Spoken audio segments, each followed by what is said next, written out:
So hello student, welcome to Sarmin education classes. So student, मैं class 7th का subject science जिसका name है ऊर्जा, एंड इस बुक की लेखक कौन से हैं हम देखते हैं। आकांक्षा गौरावा एंड कृति बंसल। इस बुक के जो रचयिता यानी इस बुक के लेखक हैं उनका नाम क्या है?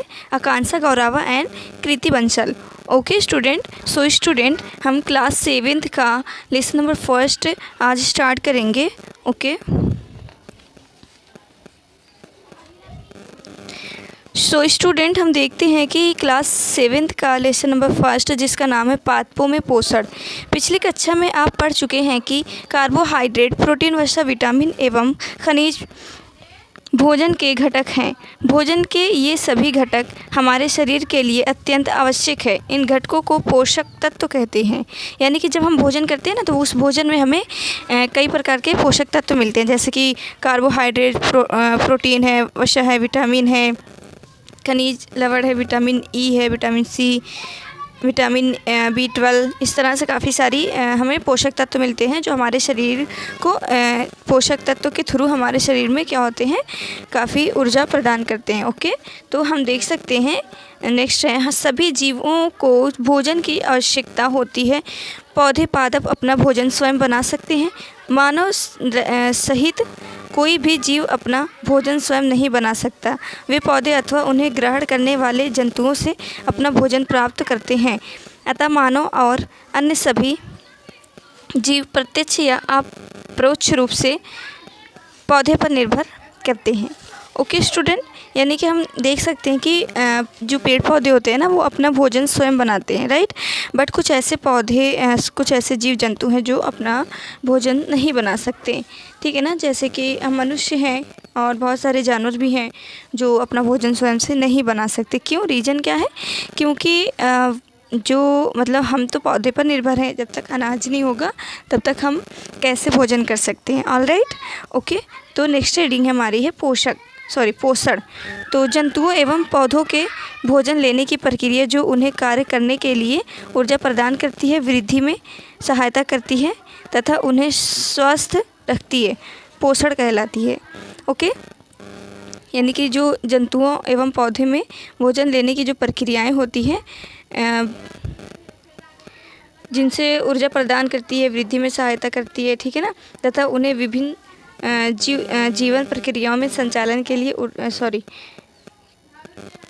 यानी कि कह सकते हैं कि जो हमें पोषक जो होता है ना, वो हमारे शरीर में ऊर्जा भी प्रदान करता है और उसमें वृद्धि भी करता है। जैसे हमारे शरीर जो होती है वो ग्रोथ होती है ना शरीर में, तो उसका भी ये पोषण जो होता है, यानी कि इस क्रिया में यही सारी प्रक्रियाएं होती है कि जो हमारे शरीर होती है ना, पोषक तत्वों के थ्रू हमारे शरीर की प्रक्रिया, उनको शरीर को ऊर्जा एंड उनको क्या करती है, वृद्धि में सहायता करती है, स्वस्थ रखती है, ठीक है ना। जैसे अगर हम खाना नहीं खाएंगे तो हमें ऐसा लगता है कि हम बीमार पड़ रहे हैं, वीकनेस आ रही है, फीवर आ रहा है ना, तो ये सब रीज़न होता है। बट अगर हम भोजन करते हैं, इसका मतलब क्या होता है कि हम भोजन जो करते हैं उसके थ्रू हमारे शरीर में तो ऊर्जा तो आती ही है, उससे उसके साथ साथ वृद्धि भी होती है, एंड उसके साथ साथ क्या होता है, हमारा शरीर भी स्वस्थ रहता है, जिसे हम पोषण कहते हैं, ठीक है ना, यह पोषण कहलाती है, राइट। ओके स्टूडेंट, मेरी ना आसपास थोड़ी अनदर वॉइस आ रही होगी, तो आप उस पर फोकस नहीं कीजिएगा, क्योंकि मुझे तो वीडियो शूट करना ही था, इसलिए मैंने ये सारी वॉइस वगैरह को छोड़कर मैंने शूट करना स्टार्ट किया। एंड आप भी ध्यान मत दीजिए, आपसे पढ़ने पर ध्यान दीजिए। ओके स्टूडेंट, सो स्टूडेंट हम देखते हैं कि नेक्स्ट हमारा क्या है। पोषक तत्व जीवों को उनके शरीर निर्माण, वृद्धि करने शरीर की क्षतिग्रस्त, यानी कि जो शरीर हमारा होता है उसमें हानियाँ कभी कभी होता है ना, चोट लग गई, गिर गए तो, या बीमार बहुत ज़्यादा हो गए तो उससे हमारे शरीर पे साइड इफ़ेक्ट होता है, राइट। भागों की मरम्मत तथा विभिन्न जीवन प्रक्रियाओं को संचालन के लिए ऊर्जा प्रदान करता है, ठीक है ना। यानी इसमें क्या बोल रहा है, जो पोषक होता है ना, वो हमारे शरीर में जो कहीं पे कट लग जाता है या फिर हम कभी एक्सीडेंट हो जाता है, कुछ भी ऐसे होता है, तो वो पोषक जो होता है ना, पोषक तत्व, वो हमारे शरीर को मरम्मत, कहीं कट गया तो उसकी मरम्मत करता है और उसको भरने की कोशिश करता है। उसके साथ साथ ये वृद्धि भी करता है, ठीक है ना। तथा इसमें क्या है, संचालन के लिए ऊर्जा भी प्रदान करता रहता है, यानी कि हम कार्य करेंगे तो हमें ऊर्जा भी देता रहता है। ऑलराइट, पौधे तथा जंतु मुख्य रूप से 2 विधियों से पोषण प्राप्त करते हैं। पहला है स्वपोषी और दूसरा है परपोषी। स्वपोषी में देखते हैं, स्वपोषी से यही अभिप्राय होता है कि जब हम कोई भोजन करते हैं, जो हम अपने ही द्वारा भोजन प्राप्त कर ले, यानी कुछ ऐसे भी जीव जंतु होते हैं जो अपने ही द्वारा भोजन की प्राप्ति कर लेते हैं। जैसे पौधा होता है ना, तो वो पौधा जो होता है सूर्य के प्रकाश उसके ऊपर उसके पत्तों पर पड़ता है, जिससे वो क्लोरोफिल के थ्रू पौधे में अब्जॉर्प्शन होता है, यानी कि वो जड़ों तक चला जाता है। ठीक है ना, तो ये हो गया फ्लोएम एंड जाइलम प्रक्रियाएं क्या होती है। जाइलम जैसे कि अगर जड़ों के द्वारा जो पानी की उपरोक्ति होती है ना वो पत्तों तक पहुंचता है तो इसे जाइलम बोलते हैं। राइट, अगर आपको नहीं समझ में आ रहा होगा स्टूडेंट, तो आप एक्सपेरिमेंट कर सकते हैं।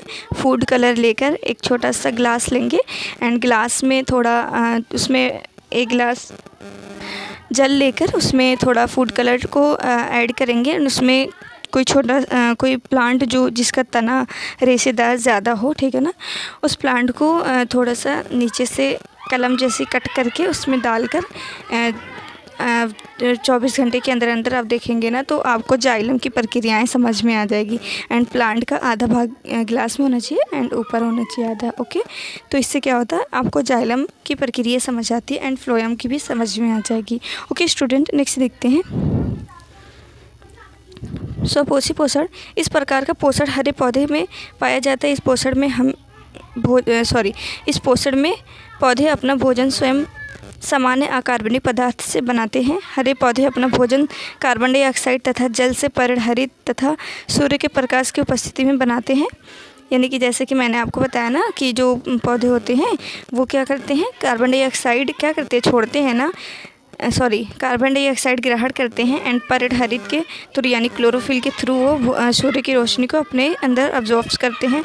ओके, जब एक जीवित जीव अपना भोजन स्वयं बनाता है तो इस प्रकार के पोषण को स्वपोषी पोषण कहते हैं। यानी वो भी तो पौधे भी तो जीवित होते हैं ना, तो वो अपना भोजन स्वयं बना लेते हैं, इसलिए उनको स्वपोषी पोषण कहते हैं। उदाहरण के लिए हरे पौधे अपना भोजन स्वयं बनाते हैं, इसलिए उन्हें स्वपोषी कहा जाता है। दरअसल हरे पौधे प्रकाश संश्लेषण नामक प्रक्रियाओं के माध्यम से अपना भोजन स्वयं बनाते हैं। ओके, ऑलराइट, आई होप कि आप सभी लोग को समझ आ रहा होगा।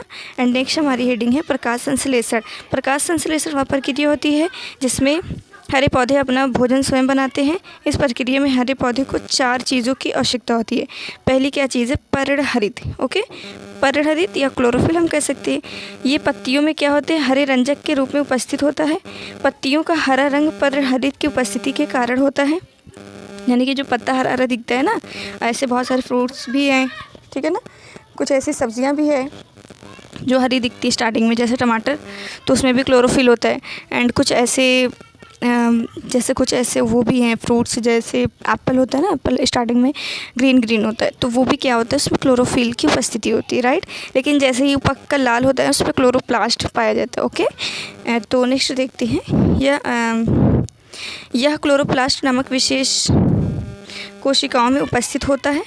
यह सूर्य के प्रकाश से ऊर्जा अवशोषित करता है। ओके, यानी कि सूर्य के प्रकाश के थ्रू ही ये भोजन बनाता है, जैसे कि मैंने ऊपर भी बताया था। ऑलराइट, नेक्स्ट है हमारा सूर्य का प्रकाश। ये भी हमारे लिए बहुत आवश्यक है प्रकाश संश्लेषण प्रक्रिया में। तो क्या होता है, सूर्य का प्रकाश सूर्य से आता है, यह प्रकाश ऊर्जा का स्रोत है। यह अभिक्रिया के लिए आवश्यक ऊर्जा प्रदान करता है। ऑलराइट, नेक्स्ट हेडिंग देखते हैं, कार्बन डाइऑक्साइड। यह रंध्रों के माध्यम से वातावरण से प्राप्त होता है। दरअसल पत्तियां अपने निचले भाग में स्थित छोटे छोटे छिद्रों की सहायता से हवा से कार्बन डाइऑक्साइड को अवशोषित करती हैं। इन छिद्रों को रंध्र कहा जाता है। यानी पत्ते हैं ना, पत्ते को अगर माइक्रोस्कोप में देखा जाए, ठीक है ना, तो माइक्रोस्कोप में आप देखेंगे ना तो आपको क्या दिखेगा, पत्ते के अंदर छोटा छोटा छिद्र पाए जा रहे हैं। जैसे हमारी भी कोशिकाओं में आप देखेंगे केंद्रक पाया जाता है ना, सेम उसी तरह। तो वो छिद्र की सहायता से क्या होता है ना, कार्बन डाइऑक्साइड जो हम छोड़ते हैं, कार्बन डाइऑक्साइड वो पौधे में जो पत्ते होते हैं वो ग्रहण करते हैं। एंड जो वो ऑक्सीजन छोड़ते हैं तो हम उसको ग्रहण करते हैं। ऑलराइट, रंध्रों के चारों ओर सुरक्षित कोशिकाएं इनके खोलने व बंद होने में क्या करती है, सहायता करती है।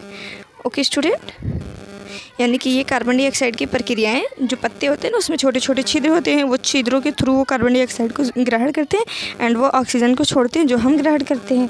ये कार्बन डाइऑक्साइड क्या बताया गया। एंड सूर्य के प्रकाश में आप तो जानते हैं सूर्य के प्रकाश सूर्य से ही आएगा ना, वही तो उसका स्रोत होता है। एंड वो जब आता है तो वो यह अभिक्रिया के लिए आवश्यक ऊर्जा प्रदान करता है। ठीक है ना। ओके, आई होप कि आप सभी लोग समझ गए होंगे। एंड ये ग्राफ भी आप देख सकते हैं, यहाँ पे सूर्य है एंड इसका प्रकाश आ रहा है, पत्ते पर गिर रहा है। पत्ते से आप देख रहे हैं ना 2 प्रकार की क्रियाएं हो रही है, जिसमें से क्या हो रहा है कि यहाँ से कार्बन डाइऑक्साइड निकल रहा है बाहर की ओर। ठीक है ना। एंड ऑक्सीजन कार्बन डाइऑक्साइड वो अंदर की तरफ आ रहा है एंड ऑक्सीजन बाहर जा रहा है। Okay okay student, so next देखते हैं। सो स्टूडेंट नेक्स्ट देखते हैं। नेक्स्ट हमारी 4th पॉइंट है जल। यह प्रकाश संश्लेषण की प्रक्रिया के लिए एक महत्वपूर्ण आवश्यकता है। यह जड़ों द्वारा मिट्टी से अवशोषित किया जाता है। ठीक है ना, यानी कि जिसे मैं बताई थी ना अभी जस्ट, जाइलम यानी जड़ों से पानी को अवशोषित करके पत्तों तक पहुंचाना है, पौधे के सभी भागों तक पहुंचाना। ओके, जड़ प्रणाली एक मुख्य या प्राथमिक जड़, द्वितीयक जड़ें और जड़ मूल होते हैं। जड़ मूल प्राथमिक एंड द्वितीयक, जैसे कि आप जानते हैं जो पौधे होते हैं ना, तो उसमें आप देखेंगे पौधा जो होता है उस पौधे में एक मोटी सी जड़ होगी। ठीक है ना, कोई भी प्लांट होता है उसकी एक मोटी सी जड़ होती है, उसी पे छोटी छोटी जड़ें निकली होती है। जो छोटी छोटी जड़ निकलती है उसी को हम क्या बोलते हैं, मूसला जड़ वो जड़ें क्या होती है, यानी कि द्वितीयक जड़। ठीक है ना। और यहाँ पे प्राथमिक जड़ जो मोटी सी जड़ होगी वो प्राथमिक जड़ होगी। एंड जड़ मूल यानी कि वही जो मेन जड़ जो होता है प्लांट के निचली सतह को ही जड़ मूल भी कह सकते हैं। ठीक है ना। यानी प्लांट के मेनली 2 भाग होते हैं, एक ऊपरी सतह, एक जड़ तंत्र। ठीक है ना। तो उसमें आपको बताया ना जड़ तंत्र की बात हो रही है। यहाँ पे जड़ में जो सबसे मेन मोटी वाली जड़ होती है इसको प्राथमिक जड़ बोलते हैं, एंड जो उसके ऊपर छोटी छोटी निकली होती है उसे द्वितीयक जड़ बोलते हैं। ओके, जड़ में घुलनशील पोषक तत्व जड़ मूलों में प्रविष्ट होते हैं, द्वितीयक जड़ों से गुजरते हैं और आगे मुख्य जड़ से तने में आगे बढ़ते हुए पत्तियों में जाइलम नामक संरचना द्वारा पहुंचता है। ठीक है ना। जैसे कि ये प्रक्रिया यहाँ पे दिखाया गया, कार्बन डाइऑक्साइड प्लस जल। जब हम कार्बन डाइऑक्साइड में जल को मिलाते हैं तो क्या होता है, परिहरित की उपस्थिति यानी कि सूर्य के प्रकाश की उपस्थिति में तो हम देखते हैं स्टार्च अलग हो जाता है, ऑक्सीजन अलग हो जाता है। ठीक है ना। यानी कि इसमें कार्बन डाइऑक्साइड यानी इसमें कार्बन भी है और ऑक्सीजन भी है प्लस जल है। तो ये जो स्टार्च है ना, स्टार्च यानी कि पौधे में भी स्टार्च होता है। जैसे कोई भी जैसे कोई फ्रूट्स या सब्ज़ी हो या कोई प्लांट, उस पर आप देखेंगे कटेगा तो उसमें थोड़ी थोड़ी जैसे कुछ रस टाइप निकलते हैं, राइट। तो वो उसका क्या होता है, स्टार्च होता है। एंड ऑक्सीजन अलग हो जाएगी और स्टार्च अलग। नेक्स्ट देखते हैं। अतः हम यह निष्कर्ष निकाल सकते हैं कि परिहरित सूर्य का प्रकाश, कार्बन डाइऑक्साइड तथा जल ये सभी प्रकाश संश्लेषण की क्रिया के लिए आवश्यक है। ओके, नेक्स्ट है परपोषी यानी कि स्वपोषी। हम तो देख ही चुके हैं जो स्वयं अपना भोजन बनाता हो, राइट। बट परपोषी में देखते क्या होता है, जंतु और गैर हरे पौधे जैसे कवक इत्यादि अपना भोजन स्वयं नहीं बना सकते। ये प्रत्यक्ष अथवा अप्रत्यक्ष रूप से अपने भोजन के लिए पौधे पर निर्भर होते हैं। जैसे मनुष्य भी है। ठीक है ना। अगर हमें अगर पौधे ना हो, अनाज ना हो तो क्या हमारा भोजन करना संभव होगा? नहीं, बहुत ही मुश्किल होगा, राइट। इसलिए इन्हें परपोषी तथा इस प्रकार के पोषण को परपोषी पोषण कहते हैं। जो अपना भोजन स्वयं नहीं बनाते हैं, ठीक है ना, उसी को हम क्या बोलते हैं, परपोषी पोषण कहते हैं। एंड इसमें कौन कौन आते हैं, जैसे बहुत सारे जीव जंतु भी आते हैं, जैसे मनुष्य भी हैं, जानवर भी हैं, है ना। नेक्स्ट है, इनके पोषण के आधार पर इन पौधों को 4 प्रकार से विभाजित किया गया। पहला है परजीवी, दूसरा मृतोपजीवी पौधे, नेक्स्ट है कीटभक्षी पौधे और 4th पे क्या दिए, सहजीवी पौधे। ओके, परजीवी देखते हैं। वे पौधे और जंतु जो अन्य जीव जंतुओं के शरीर पर अथवा उनके भीतर निवास करते हैं तथा उन्हीं से अपना भोजन प्राप्त करते हैं, परजीवी कहलाते हैं। यानी कि जैसे हमारे शरीर में बैक्टीरिया होते हैं ना, बैक्टीरिया हो, और जैसे अभी जस्ट कोरोना वायरस का भी आप सुने थे, तो वो क्या था, वायरस था ना, बैक्टीरिया, वायरस, फंगस, ठीक है ना। और ये सारी चीज़ें जो है ना, ये परजीवी होती है, जो हमारे शरीर में तो निवास करती है बट हमें दिखती नहीं है, वो अलग बात है। वो हमारे भोजन, हमारे शरीर से अपना भोजन बनाती है, ठीक है ना। तो उसी को हम क्या बोलते हैं, परजीवी पौधे या परजीवी जीव बोलते हैं, ठीक है ना। अपना भोजन अन्य हरे पौधे, जिन्हें पोषी या होस्ट कहा जाता है, से प्राप्त करते हैं। उदाहरण के लिए कुछ पौधे जैसे अमरबेल अपने भोजन के लिए अन्य पौधे पर निर्भर होते हैं, ठीक है ना।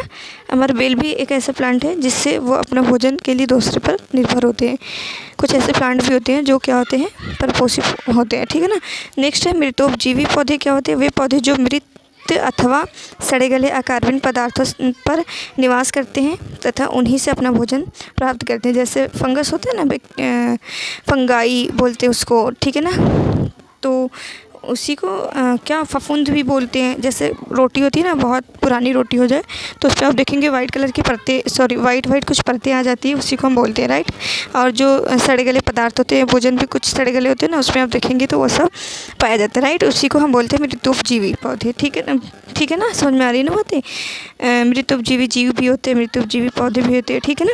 मृतोपजीवी कहलाते हैं, राइट। उदाहरण के लिए बैक्टीरिया तथा कवक, ठीक है ना, अपना भोजन मृत तथा सड़े गले पौधे, सड़े गले हुए पौधों पर तथा जानवरों से प्राप्त करते हैं। ये जटिल कार्बनिक पदार्थों को सरल रूप से तोड़ने के लिए किण्वक छोड़ते हैं। इसके पश्चात पचा हुआ भोजन अवशोषित हो जाता है। यह प्रक्रिया मृतोपजीवी पोषण कहलाती है। ओके, नेक्स्ट हमारा कीड़भक्षी पौधे। ये पौधे आमतौर पर हरे पौधे होते हैं, इसलिए ये अपना भोजन स्वयं बना सकते हैं, ठीक है ना। कीड़भक्षी जो होते हैं ना, वो अपना भोजन स्वयं बना सकते हैं, ठीक है ना। कुछ पौधे जानवरों के समान अपना भोजन ग्रहण करते हैं। ये अपने भोजन को पकड़ने के लिए विशेष विधि का प्रयोग करते हैं। इन्हें मांसाहारी अथवा कीड़भक्षी पौधे कहते हैं। उदाहरण के लिए pitcher plant, drosera, bladderwort, Venus fly trap इत्यादि। जैसे कि आप फिगर में देख रहे हैं ना, ये भी कीड़भक्षी पौधा है, ठीक है ना। जैसे ही अपना मुंह खोलते हैं, इसमें कोई कीड़ जाता है लालच में अंदर की तरफ, ठीक है ना, तो वैसे ही बंद कर लेता है एंड उसको उसी में पचा लेता है। ऐसे बहुत सारे प्लांट होते हैं जिसको हम बोलते हैं मांसाहारी पौधा, ठीक है ना। नेक्स्ट हमारी हेडिंग है सहजीवी पौधे। सहजीवी में दो जीव के बीच भागीदारी होती है जिसमें से दोनों साझेदारों को परस्पर एक दूसरे से लाभ होता है।